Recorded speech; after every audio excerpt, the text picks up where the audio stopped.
మహారాష్ట్రలోని గడ్చిరోలి జిల్లాలో శుక్రవారం సాయంత్రం జరిగిన ఎన్కౌంటర్లో ఇద్దరు మావోయిస్టులు మృతి చెందినట్లు మహారాష్ట్ర పోలీసులు వెల్లడించారు.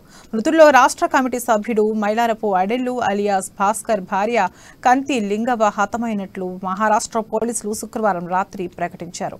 దీంతో నిర్మల్ జిల్లా కడెం లక్ష్మీసాగర్ గ్రామంలో నివాసం ఉంటున్న లింగవ సోదరుడు కన్నీరు మున్నీరవుతున్నారు. ఆఖరి చూపు కోసం తల్లి కంతి రాజవ ఎదురు చూస్తోంది.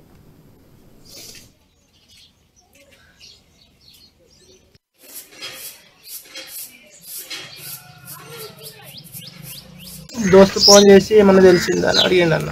ఫోన్ చేసి ఏమన్నా తెలిసిందా అంటే అంత మంచిదేనా అంటే అంత మంచిదా అని చెప్పేసి అన్న. ఏమన్నా తెలిసిందా అంటే ఏం తెలియదు అంటే ఏమో రిపోర్టర్స్ ఫోన్ చేస్తారు, పోలీసులు ఫోన్ చేస్తున్నారు, మరి అక్క ఎన్కౌంటర్ అయింది అంటున్నారు. నిజమా తెలియదు, మరి నాకైతే ఎవరు తెలియదు, చెప్పలేదు.